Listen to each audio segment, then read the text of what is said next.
Hey, welcome back to the channel. Glad to have you guys with me. I hope that you are enjoying all the videos so far. Today we have a new sponsor, and it's not just a quick video sponsor. This is going to be a long-term sponsorship with this company, and they are TSO Products. And I know you guys have heard of them before because everybody and anybody that has anything to do with carpentry, woodworking, and especially if you're using the Festool system like me, then you know this system fits perfectly. And that is the reason that I chose to work with this company, because I think their products are absolutely top notch. We're going to be going over some of that today, so stick around and buckle up. This is going to be a really cool video, and you guys are really going to enjoy it. All right, let's get started on everything. I'm going to show you a couple of other features and things that you can add onto the system that can also help you to make better cabinets, break down sheets of plywood much better, much quicker. Some of these things here can actually help you eliminate the need for an MFT if you were on the fence about buying an MFT. I mean, they're expensive, you know what I mean? So I'm going to show you a way to get around having to buy an MFT.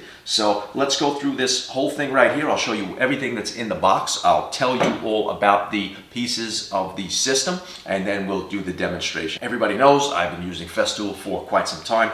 When I make all my custom built-ins and cabinetry, I love to break the plywood down with a track saw. I don't even have a table saw in my shop anymore. You guys know that. You've been watching this channel. And if you haven't been watching the channel, make sure you get on there and start watching the channel. All right, guys, hit that subscribe button. Okay, if you like what you see, give it a thumbs up. Okay, so you have in this 3050 TPG set, we have two T-tracks that are 50 inches long. We also have two 30-inch, which I'm going to be using a majority of the time. When I do my workbench top over and I make another portable workbench to take out in the field with me, I'm definitely going to be relying a lot on the 50-inch T-track rails. So now, with that being said, let's start assembling these. They're laser engraved, and you can hear, if you run your nail along it, you can actually feel how it's etched in there, which is really good. So you know that's not going to wear out on you. So let me see if I can get you a little close up there. It might be a little hard to focus and with the lighting and everything, but those things are not going anywhere. And here's a key feature here, and this is, nobody talks about this, but this is a real game changer in saving you money. I work in metric and standard, okay? Now, the other parallel guide systems, you usually need to buy one or the other. Like with the Festool, I had to buy Imperial and I had to buy metric. And let me tell you, that cost me over $800 with the tax altogether. So this has both metric and standard all in one, which is going to save you a small fortune.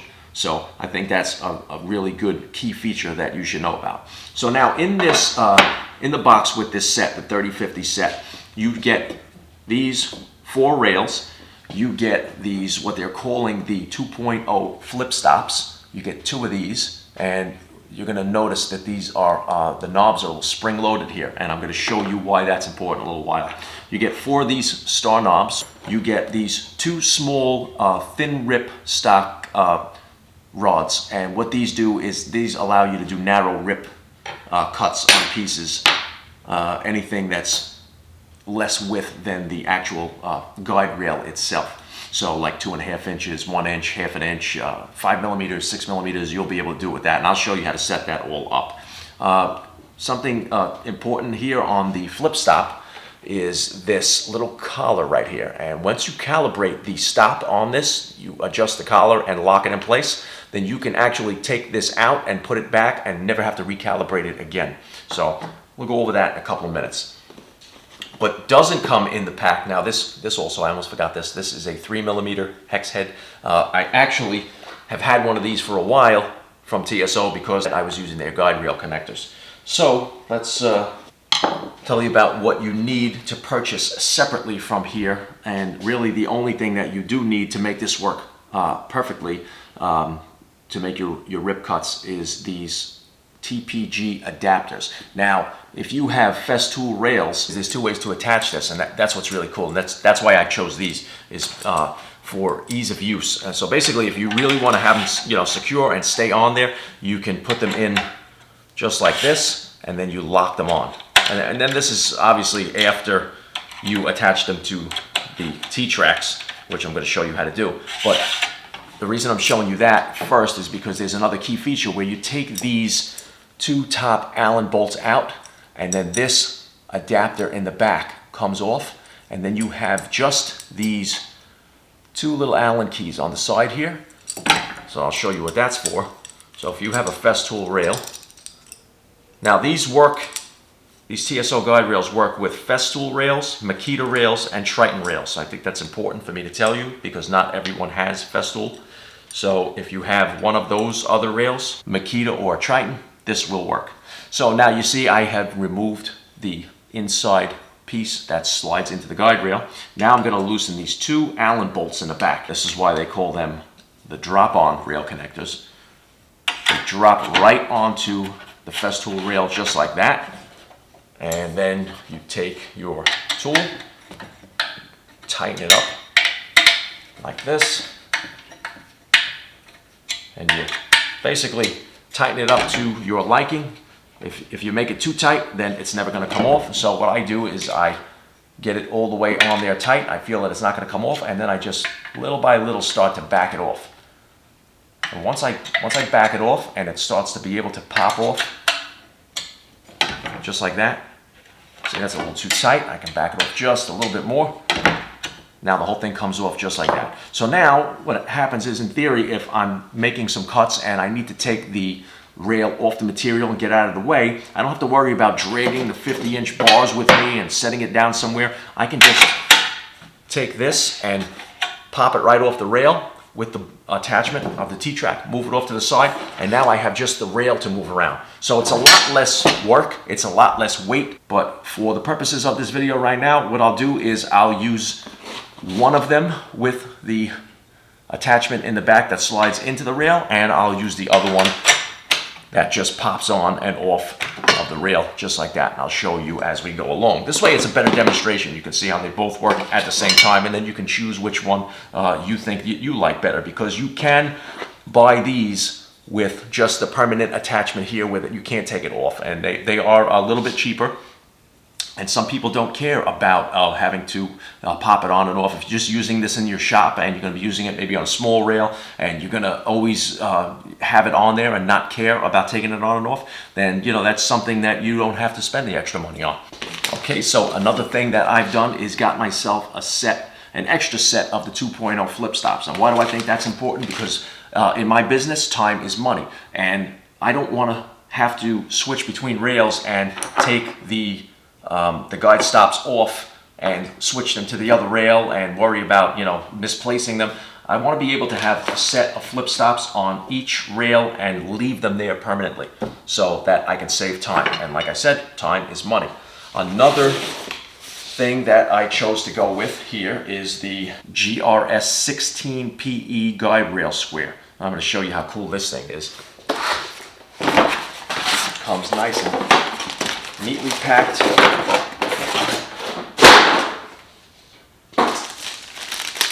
Just pop this out of here. And I'm going to show you something about this design that you're going to find quite familiar.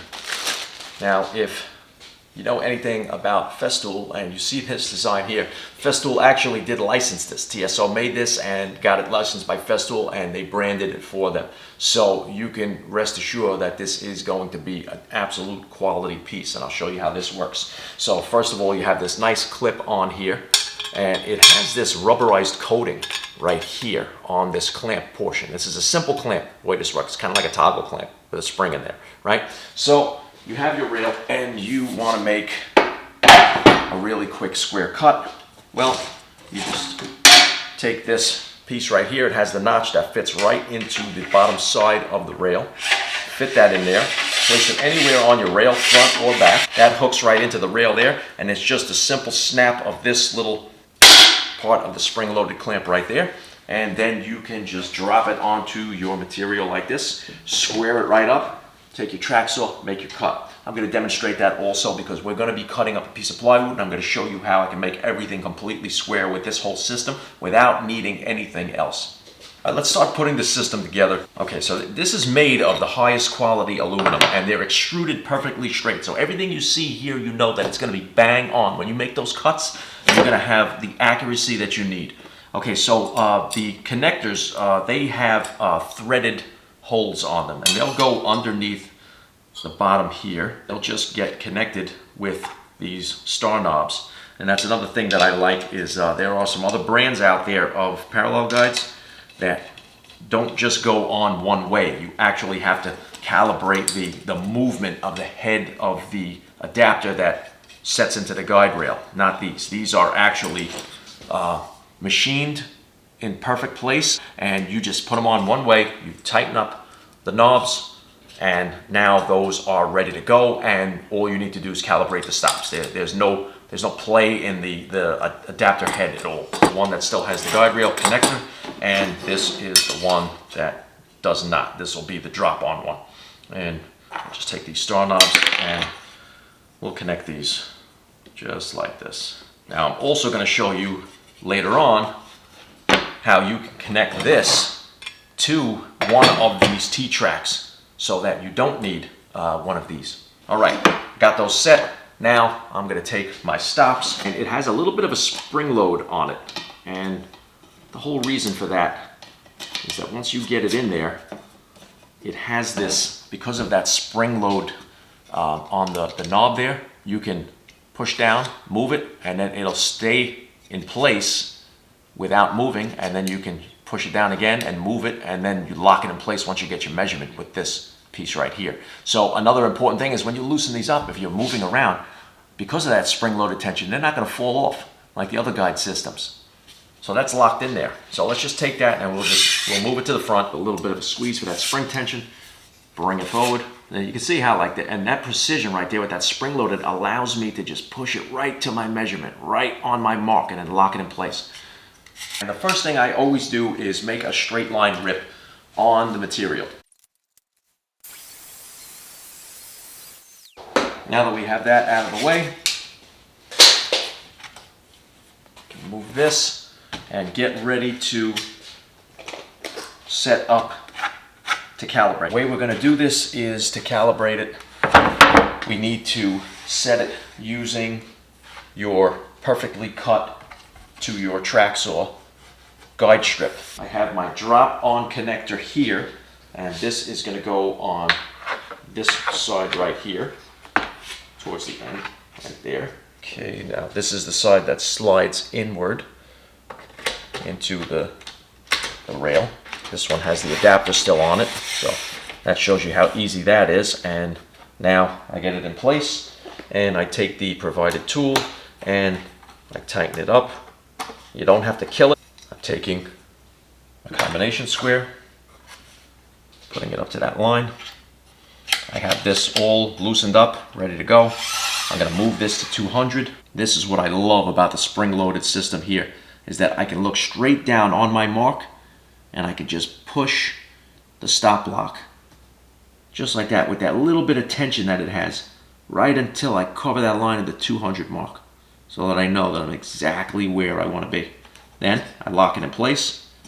I'm going to bring this up so that it's in line with my combination square.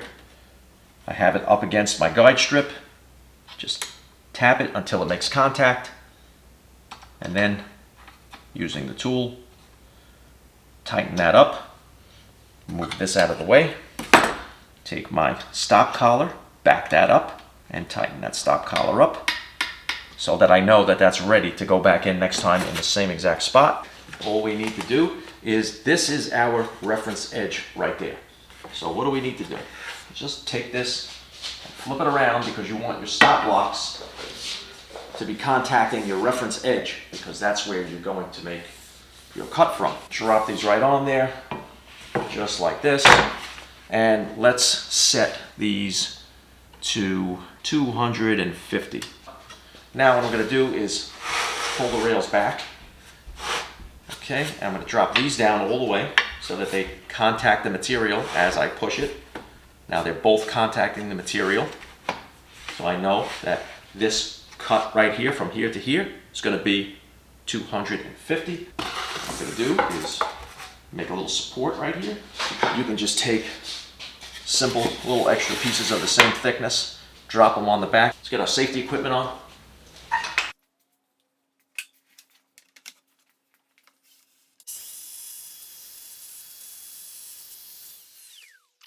Take this whole thing out of the way. I'm going to set it off to the side. You can actually, what's cool about this too, is because they're blunt on the bottom there, you can just take it and you can rest it right along the bottom of your bench like that. They're out of the way. Now, this piece is cut. And what we're going to do is take a measurement. Oh, if you can, I'm going to get the camera in right on here, and I'm going to just, I can't believe the accuracy on this is amazing. And you know, you're really taking your eye out of the equation. I don't want to break in the video here because I want you to see this and not think that there's any kind of camera tricks on this here, because if you don't trust in me or the tool that I'm showing you, then it's not worth buying or watching.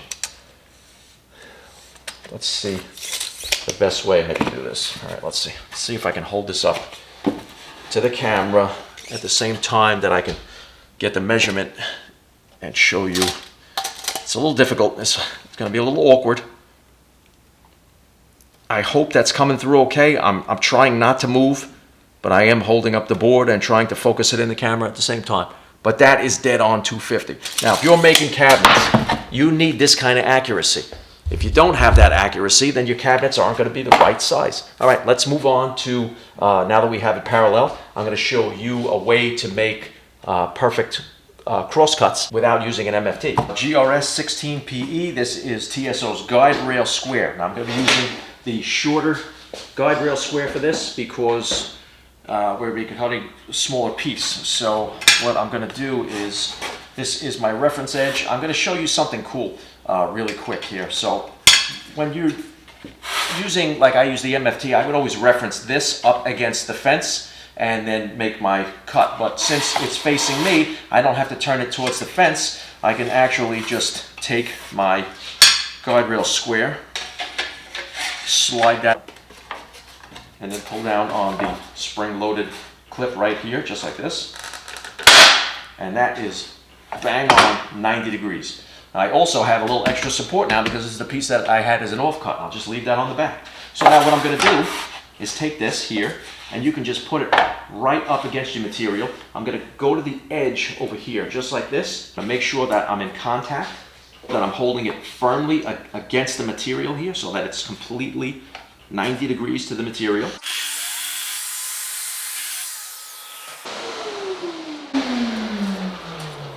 And here's the thing.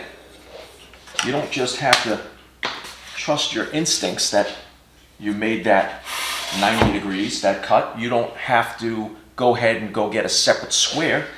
If you have this hooked up still to your guide rail and you know that you didn't mess up your guide rail because these are extruded perfectly straight, you can use that as your square and check your edge. And you can just put it up like that, back it up, and you can see there's no light coming through there whatsoever. That is a perfect 90-degree cut. I'm going to take this and I'm going to square off this corner here just like that. So I know that now I have my reference edge, my square corner here, perfect 90, and that is all the way through. Now let's see, I need to go this way here, and I need to start making some cuts. Well, let's say that I want to make a bunch of repetitive 200 millimeter cuts, right? So I'm just mark off 200 here so I know where I'm going. I'm going to reference off of here and here. So I'm going to make these all 200. So I'm going to show you a quick way to do this without using an MFT, just with using the TSO system. Okay, so this is where you're going to want to pay attention. If you really want to save a bundle on an MFT, you can save yourself $800+ right here. Okay, now I have the drop-on connector there. These knobs right here, unscrew them. This is sick. Check this out. So they have made it so that these holes will correspond here with the guide rail square. Take those same knobs. Now everything is still calibrated. You don't have to move everything. Let's just go in the same way. Position these knobs, catch the threads. Okay, this is my reference edge. We're going to go 200 in like that. We have everything set. I'm just going to flip this board around just like this. You'll get a better picture of what I'm doing at the same time also. And we're going to make the cut this way here. And so what you can do is take it like this. Okay, so we have it square, just like that. It's sitting on top of the material, and it's at 200. Now I have a perfect 90-degree mark ready to cut. Put my track saw right on there, just like that. Now we'll just take it, move it out of the way. And now I'm gonna do a measurement for you. I'm gonna measure over here, 200 on the nose, 200 exact. And now we're gonna make our diagonal measurements here. Check that out. I got 319.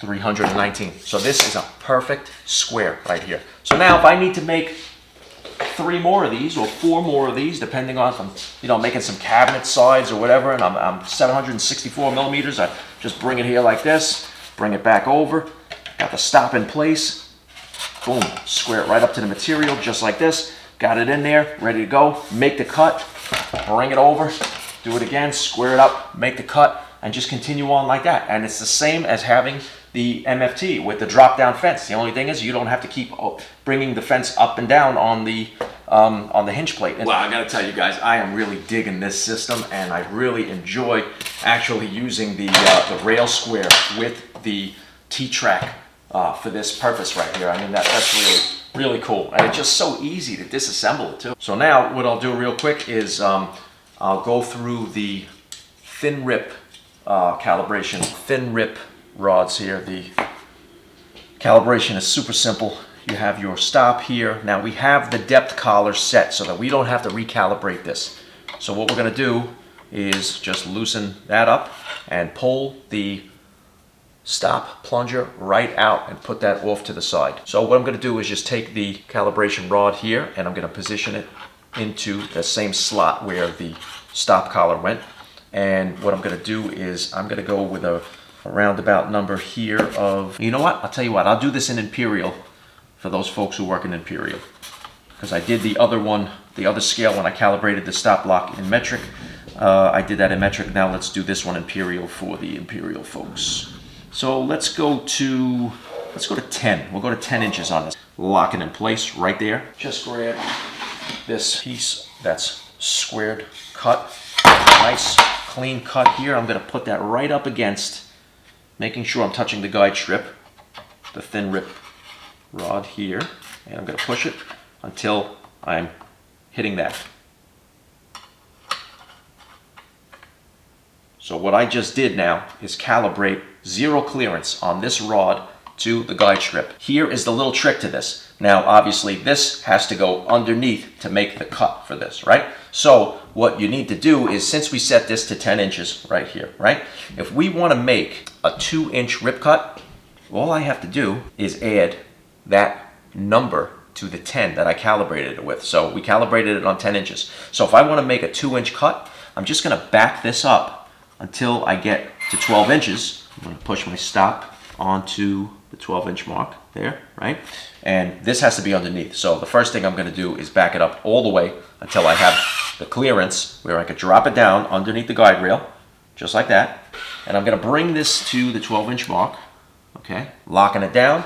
Now what happens here is underneath that rod is 2 inches back from this guide strip. So when I make this cut right here, I don't have to account anymore for the width of the blade like you do on the other systems. Okay, so I have both of these set to 12 inches, which is going to give me a 2-inch offcut.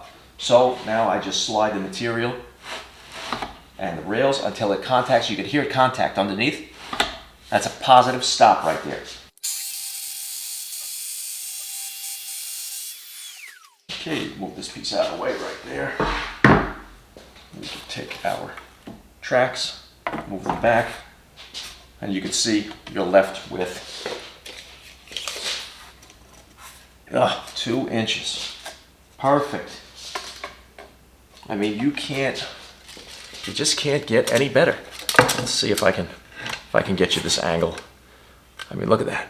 Is that dead on or what? Can you see that? Is that coming through all right, guys? I really hope it is, because from my angle, it's kind of hard. I'm upside down. But 2 inches on the money. I think I'm in love. Okay guys, so that is it. That is the complete system for the TPG parallel guides 3050 set. Now I really hope you guys enjoyed it as much as I did. This was amazing. I'm really impressed with the quality and precision of this tool system here.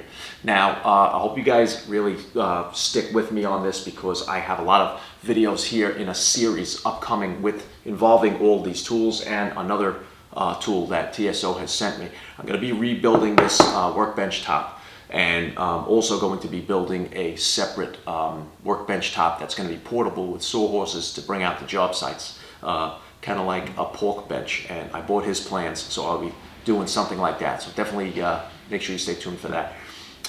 Thank you, TSO, for providing me with the opportunity to work with you with these tools and showcase them and use them and see how great they really are. And I hope that you guys out there can see the system in all its glory here. I hope I did a good job explaining everything. And if you are going to purchase anything that you see here, I'm going to ask you to check the description box for the link. I have a TSO affiliate link, and if you buy through that link, you're not going to get charged any more amount of money for the product. It's going to be whatever the price is, that's what you're going to pay. It's not any more, but TSO will share a small portion of the profits with me to support my channel and what I do here.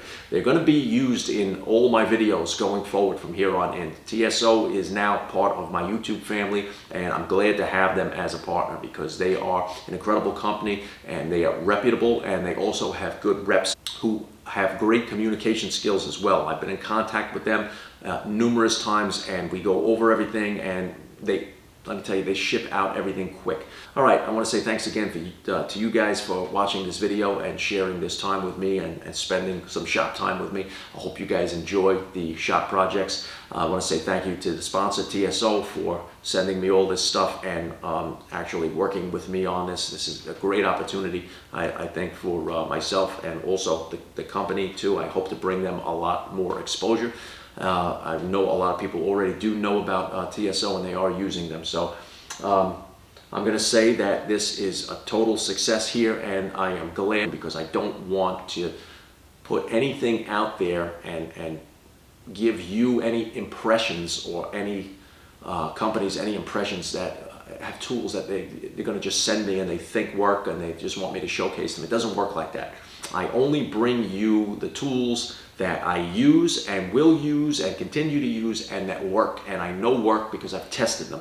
And I'm not going to put anything out there and put my name to it that doesn't work, and I'm not trying to make a buck here. I don't care about the profits. What I care about is using the stuff and the accuracy and the repeatability that I'm going to have in my shop and out in the field, because that is what I make my most money on, is out there in the field doing the jobs. All right, guys? So definitely check out the affiliate link. That will help out the channel. Definitely, when you need to, if you do purchase any of these tools, go back and check all the parts of the video here where you need to see what you need to do to get everything dialed in exact, because it's so super simple. But I know for a fact that, like, I like to watch videos to learn how to set something up rather than sit there and read instructions or try to figure it out on my own like that. So definitely use this as a visual aid, and it will get you a lot further and further faster than you will if you sit down and try to sit there and read the instructions. This is very self-explanatory stuff. The only thing you got to do is the calibration on the stop blocks, and I think I covered that as best I could. So I hope to see you guys next time. Let's rebuild this workbench top. I have a new way that I'm going to be drilling the dog holes in there. We're going to get perfect dog holes, and there's a tool that TSO also sent me that they carry that I'm going to be showcasing in that, and that's going to give me some CNC accuracy in milling out those dog holes in the bench. So definitely stay tuned for that, because we got a lot to do. All right, guys, I'll see you next time. Hit that subscribe button, hit that picture notification bell. It's going to notify you every time I upload a new video, which will be very soon, because this thing's on its last leg. See you next time.